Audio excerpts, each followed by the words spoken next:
It's 5 o'clock, so we will begin with our pre-agenda meeting, and we will ask Ms. Jones to, are there any adjustments to the agenda?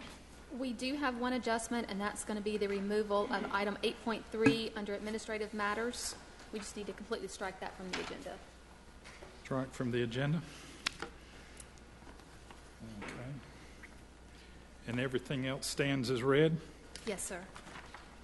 I have one small thing under new business. New business? Yes, sir. Commissioner Haupt has a new business item. Comments, nothing actionable. Okay.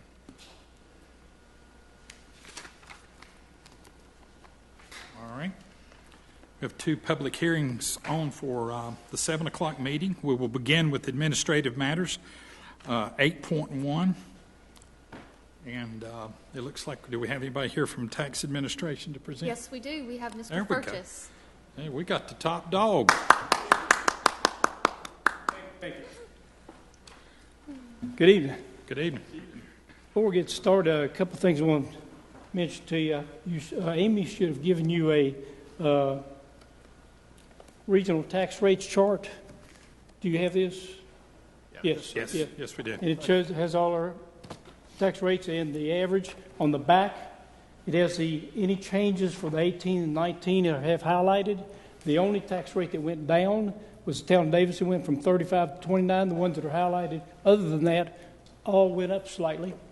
You'll notice that, as usual, we are the lowest in our region, and the average in our region, if you exclude our county, that's 10 counties, of course, is 67.0%, 7 cents rather, and it's 27.1% higher than what Adel County's tax rate is. The state average is 67.85 cents per hundred, and that's with 28.6% higher than Adel County. I also might mention that you'll notice that we're the 12th lowest county in North Carolina as far as tax rate.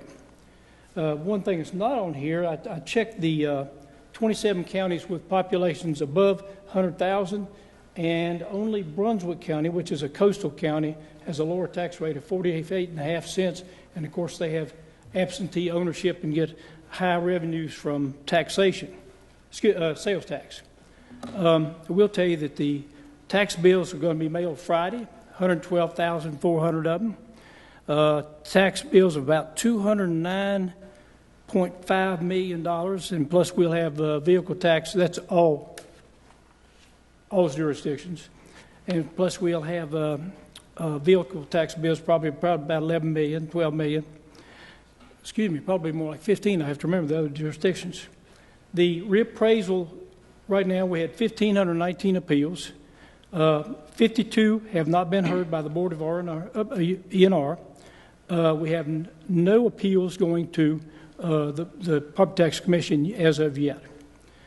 Just want to mention to you that for the fiscal year 20 budget, 61.75% of the revenues come from the tax department. I want you to remember that if I ever have to come up here and beg for something. My purpose here this evening is to give you my annual settlement, and if I knew where it was, there we go, as required by North Carolina General Statute 105-373, present the annual settlement for the preceding year, and before I can be charged with taxes for the current year. Once you accept my annual settlement, the new bills will pass to me tonight.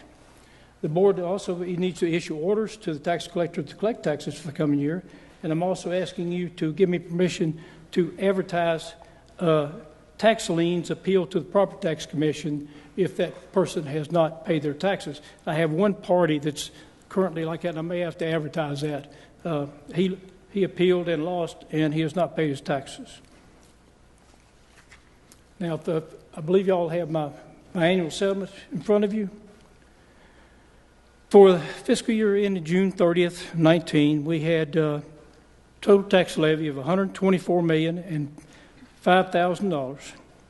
We collected $122,867,480, and we have outstanding at the end of the year of $1,137,971. That is down $168,000 from the prior year, and so I'm very proud of that. You'll notice our VTS bills actually went up $662,000. I keep looking for them to go down because car sales keep going down, but the price of cars keep going up. So the number of sales are going down, but the dollar amount apparently is staying up. Besides this, something you never see on our report, in our tax collection fees, penalties and interest, beer and wine, and also in our delinquent collections, we collected another $530. Excuse me. Our tax collection rate for this year was 99.08%. Last year was 98.91. We came up 17 basis points.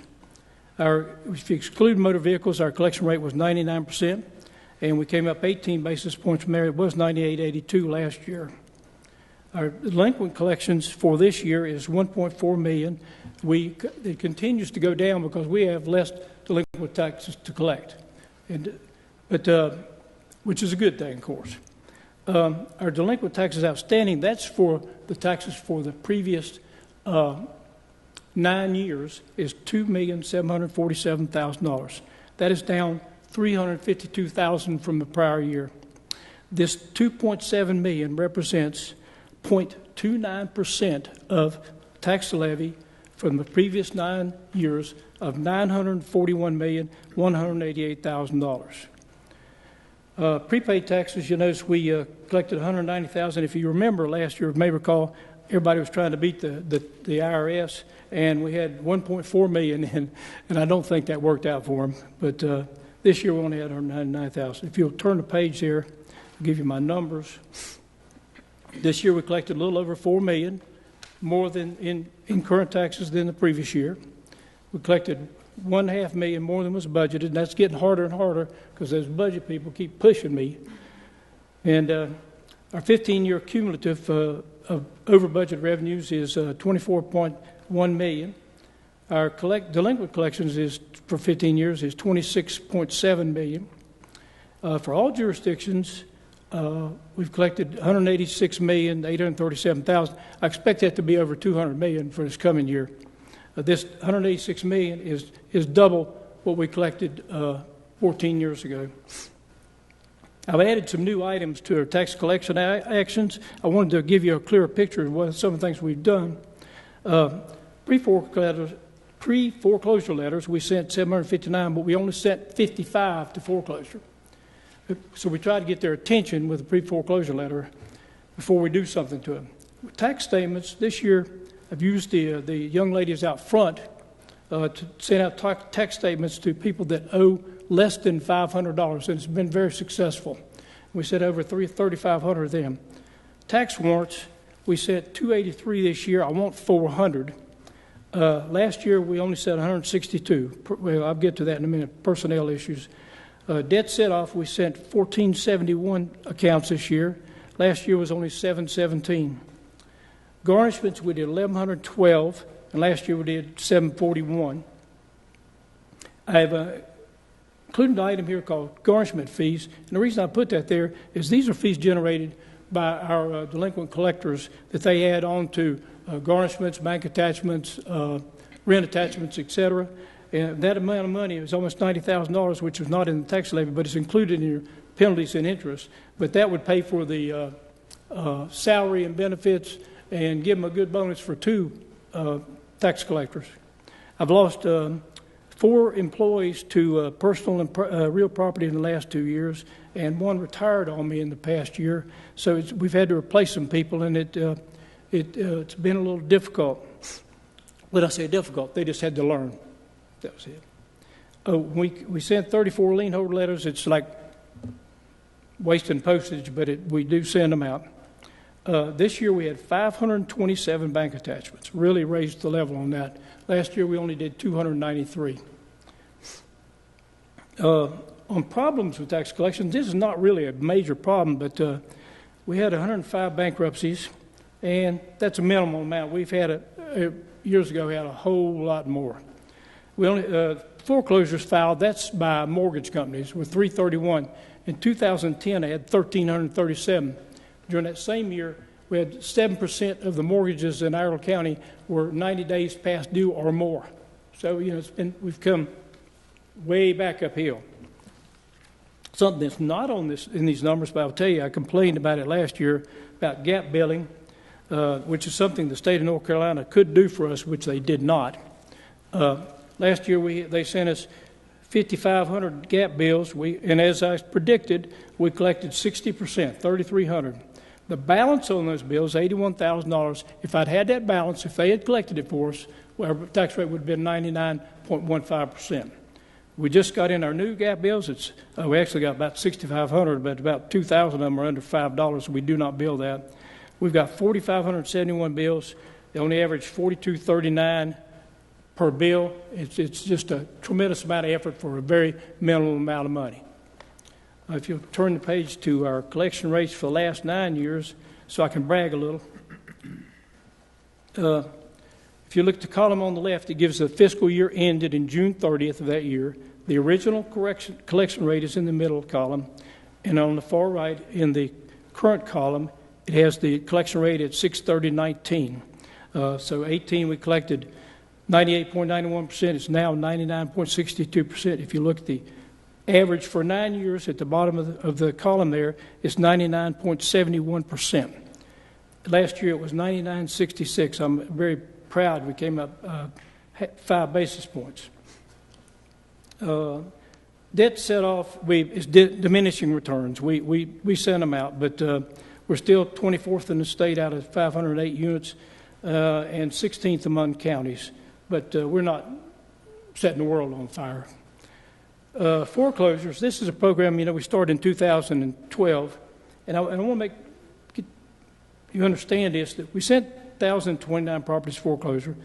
They have settled almost 77% of them. We have 240 open. We've collected $7.8 million, but that $7.8 million is all jurisdictions. So it's not Iredell County, but it gets things rolling. But that $7.8 million during that same period of time for all jurisdictions, we collected $1.3 billion. So anyway, one of the reasons, and I showed you some of the efforts we're making, the increased collections come from increased effort, and that's a matter of personnel. Last year, at the end of the year, I had 2 brand new people, and one of them was a delinquent collector. I had one young lady, one of my best delinquent collectors, who took 2 months off to have a baby. I don't know why she couldn't have worked from home, but she did take off a couple of months to have a baby. And so I had a full house this year, and it paid off. And that's all I have, sir. Okay, are there any further questions for our tax collector?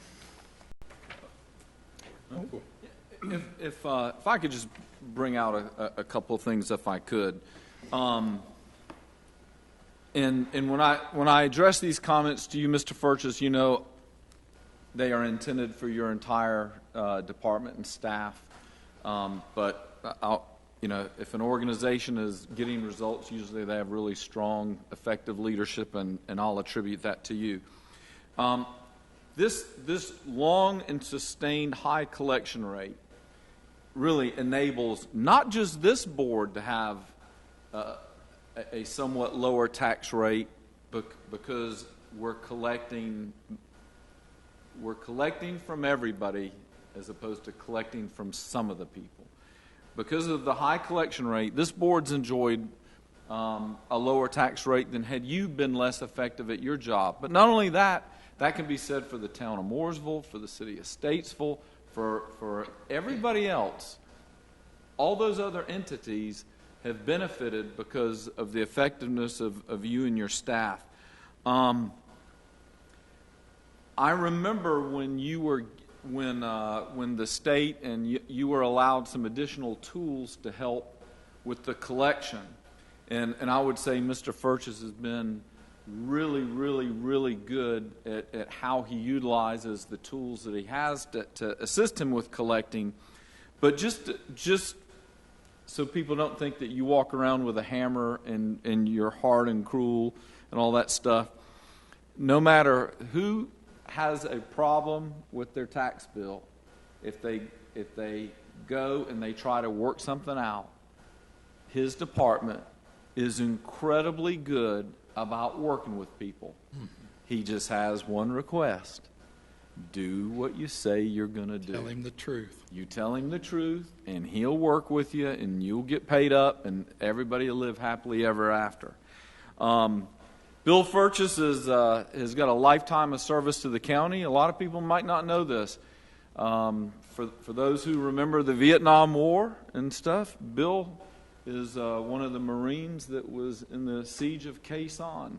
So he's as hard as woodpecker lips. He's a tough fighter, but he's a fair man. And I'm going to tell you, we as a community, we as a county, have really benefited because of his professionalism and his expertise.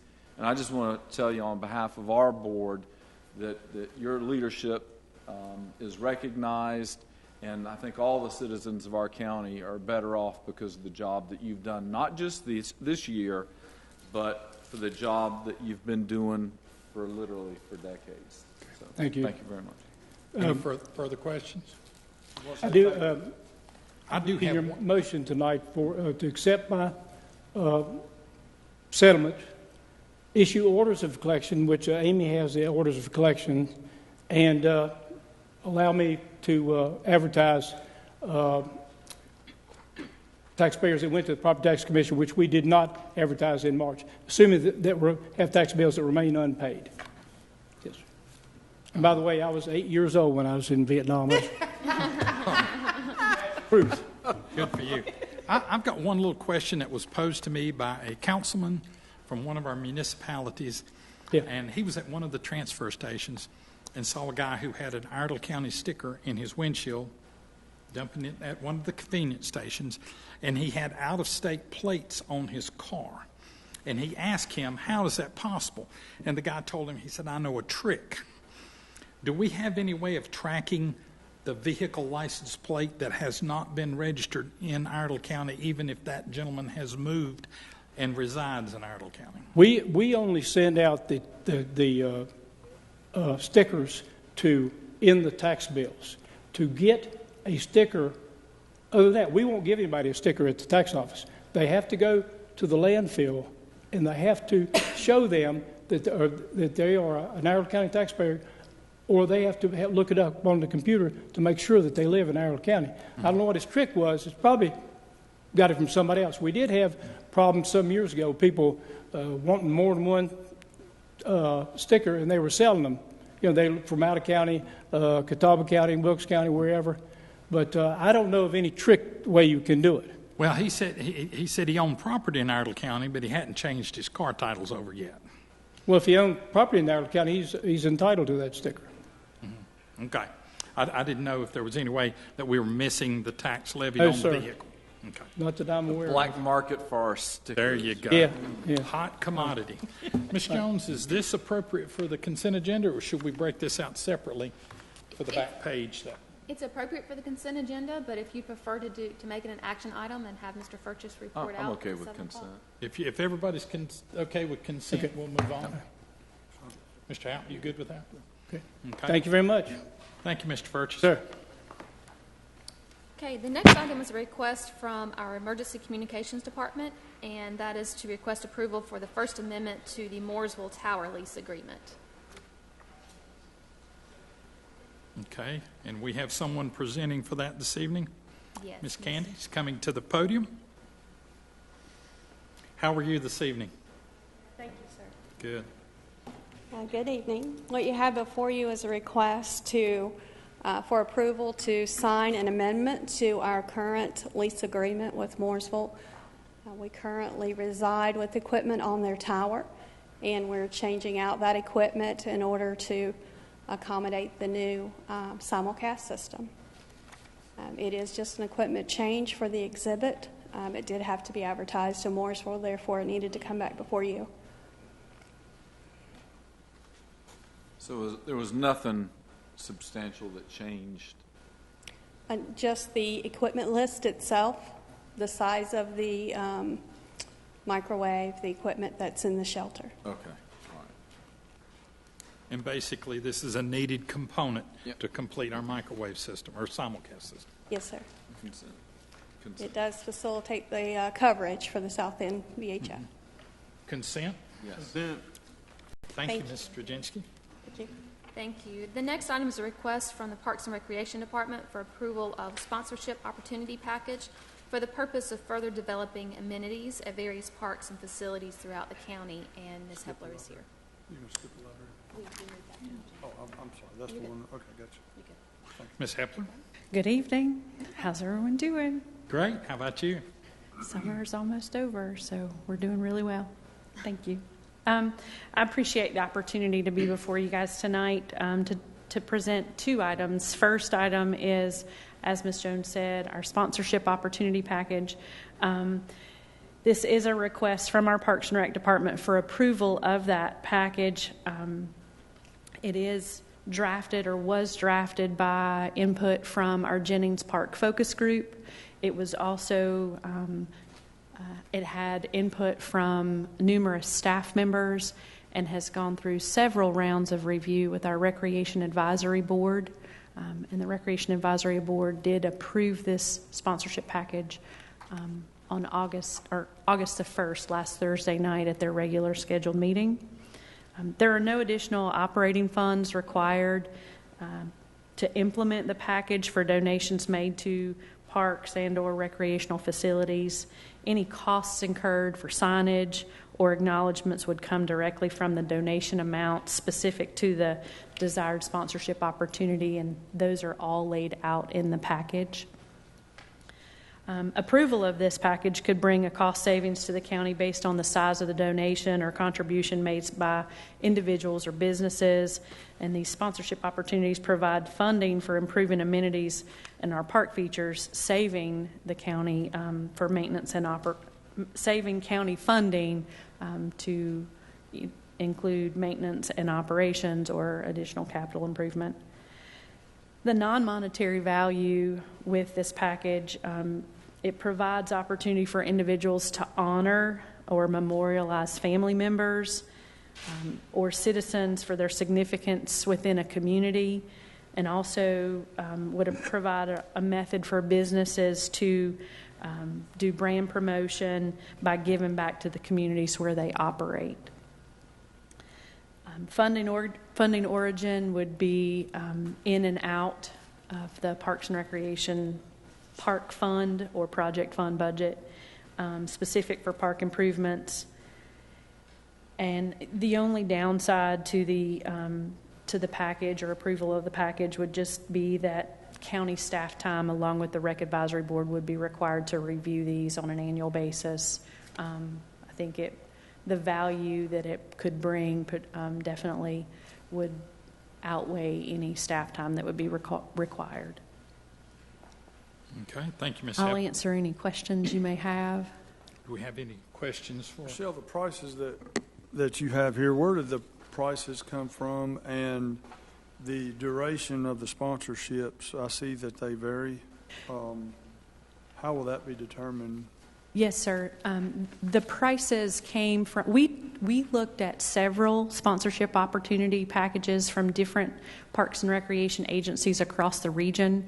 We looked at Salisbury, we looked at Mooresville, we also looked at Lexington, High Point, and North Myrtle Beach to try to get a wide range, and tried to pick something kind of in the middle. I mean, obviously we're not in a demographic region as affluent as North Myrtle Beach with their park projects, but we wanted to be close to the ones that are around us, and that's how we selected or landed on those particular dollar figures for each amenity, whether it be a field or a playground or even a brick. I mean, we did want to have different opportunities at varying levels to give anybody that wanted to make a contribution and a chance to be able to contribute.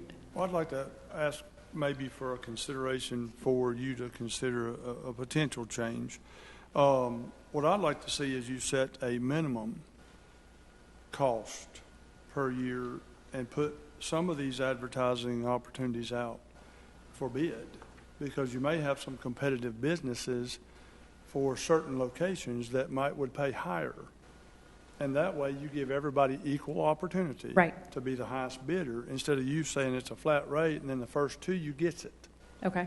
Is that the way that I'm reading this? That is the way that we've currently us written to consider it. if we're going to do it and maybe look at it as a business model, is let's set your minimum price and have an advertising, if we can legally do that, Lisa, where people could say, you could put out an advertisement that for these advertisement locations, this is our minimum bid for X amount of time, and we're going to open the bids for X amount of time for anybody to advertise. And I think you might want to consider, I don't know if you want to put any limitations to any of the advertising, to where, I mean, at some of the ball fields, I don't think we would want bars and No, or right. that kind of, I don't know if you've got that in here. We did say that in several places with the naming rights policy that will follow, as well as within this package, that we reserve the right to decline based on the sponsorship's inability to be congruent with our mission and vision of the Parks and Recreation Department.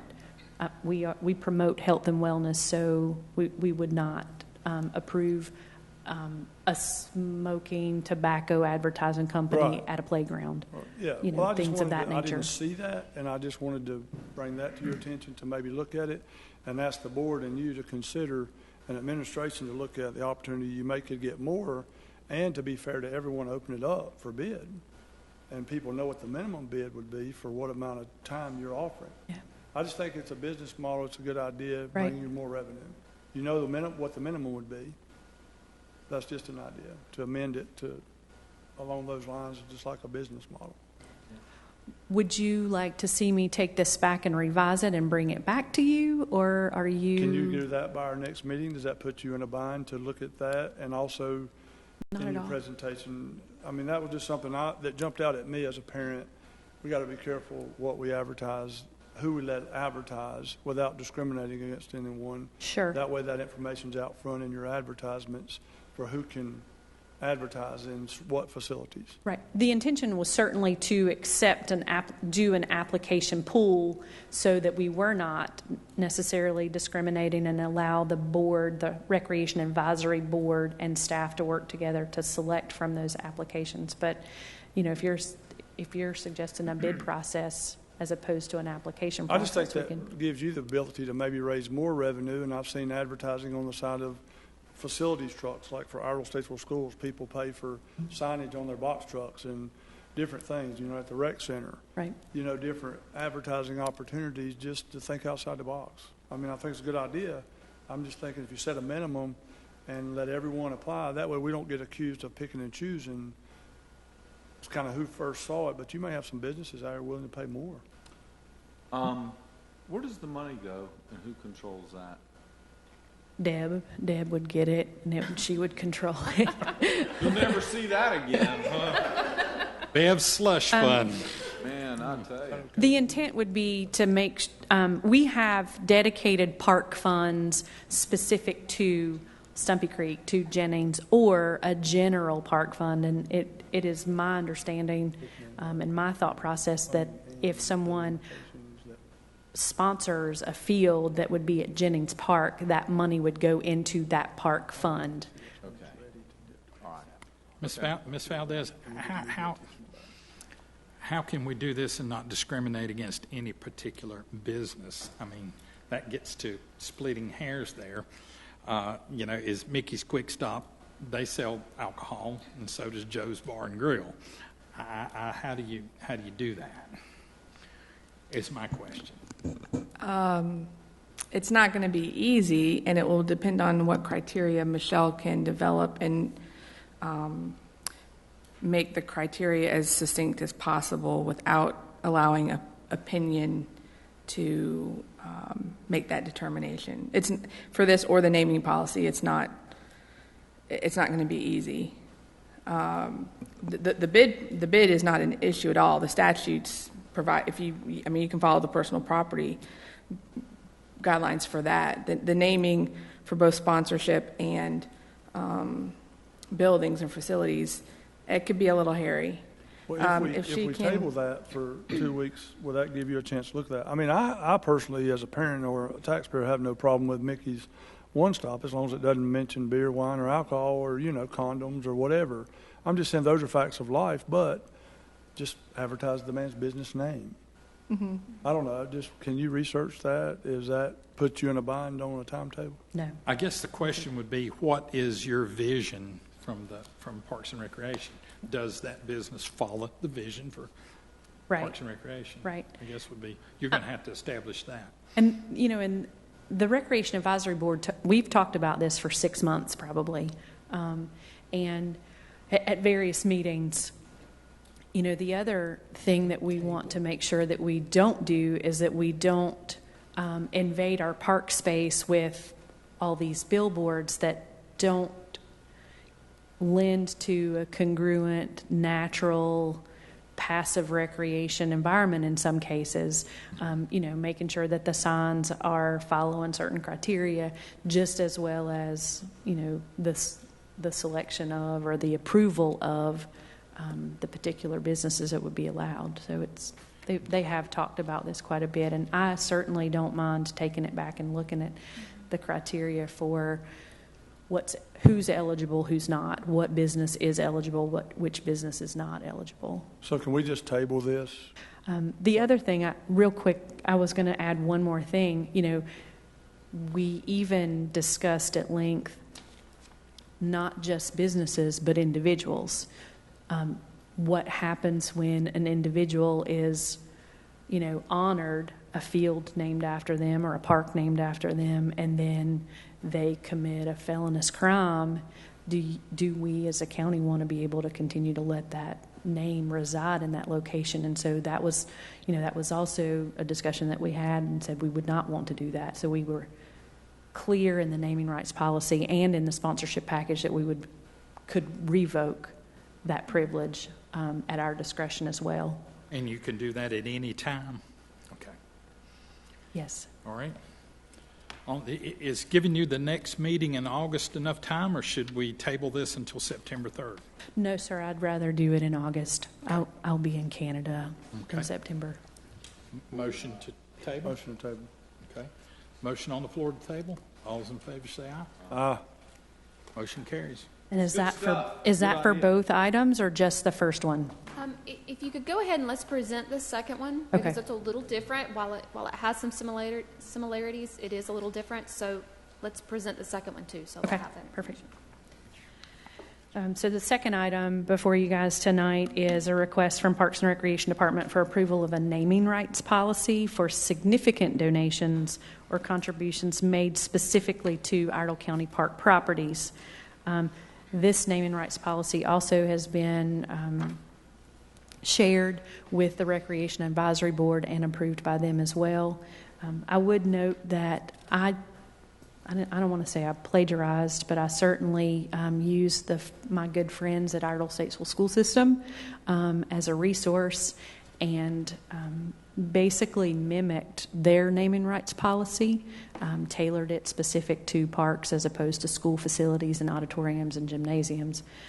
So this is a very similar reflection of their current policy for Idle Statesville School System. And so there would not, again, be any additional operating funds required. It does require Parks and Recreation Advisory Board and Board of Commissioner approval. So this is not something that our staff would necessarily be involved in at the decision-making level. We bring that a little bit higher for the Rec Advisory Board to make a recommendation to you, and then you would approve that particular organization naming. Would this agenda item meet the same criteria as you could pull that naming right if Yes. something happened? Somebody fell from grace, I guess. One thing I have a problem with is, I'd like to see some thresholds with some revenue amounts, and I don't like lifetime naming rights, because you're doing it to raise revenue, because what these fields cost to maintain annually for taxpayers. Okay? So depending on the amount, I'd like to see some threshold time frames, because, that's our goal, is to help you maintain these facilities to top-notch levels. And I think, sponsorships change, businesses go out of business. I think that ought to be in your consideration, is make sure that that company's still in business. There's no need to advertise for them when you could be advertising somebody viable in our county. Right. So just keep those ideas when you and Lisa and Beth look at that. Do you have a recommendation for a minimum threshold? I don't. I'm just asking you to look at threshold amounts to, just like if people donate more, you give them bigger signage or longer signage opportunities. I'd like to see you look at that. Maybe your recreation board. The customary amount is $250,000 would be some type of customary. I think that's a minimum on some of the stuff, depending on the size. Right. But I'm thinking, when I've done ball field signage for my business, typically it's seasonal. Right. For football or basketball or baseball, they know you're going to have to renew next year.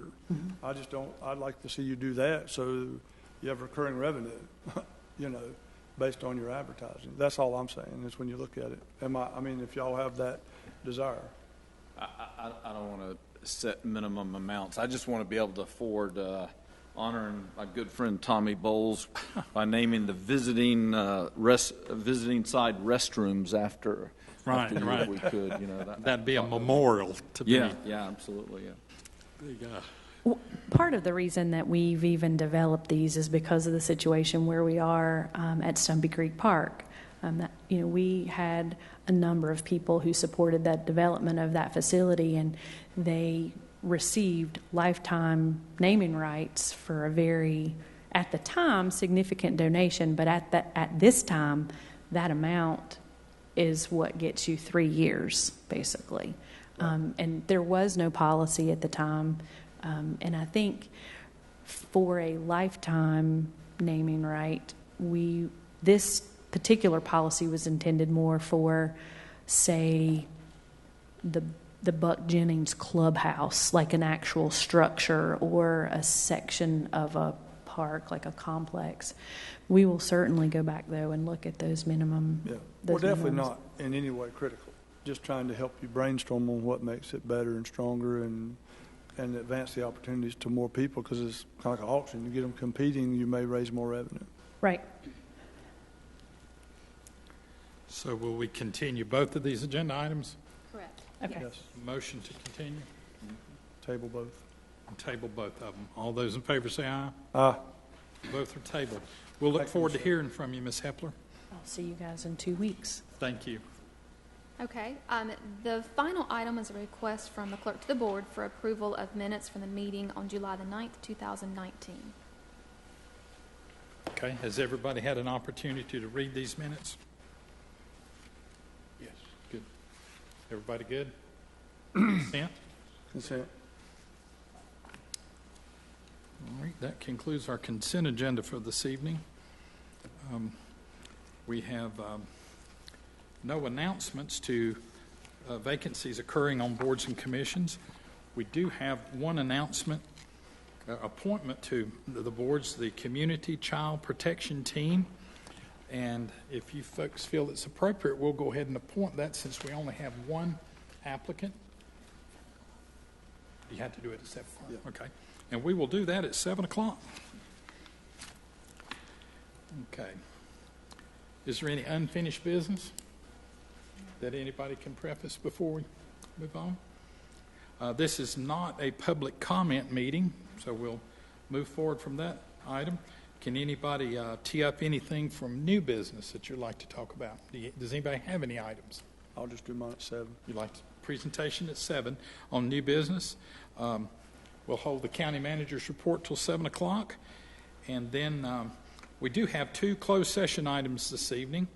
So at this time, we will go into closed session for attorney-client privilege, General Statutes 143-318-.11, subsection A3 for attorney-client privilege. And then we will go into a second item for economic development, 143-318.11, subsection A4. And we will now be in closed session. Pardon me?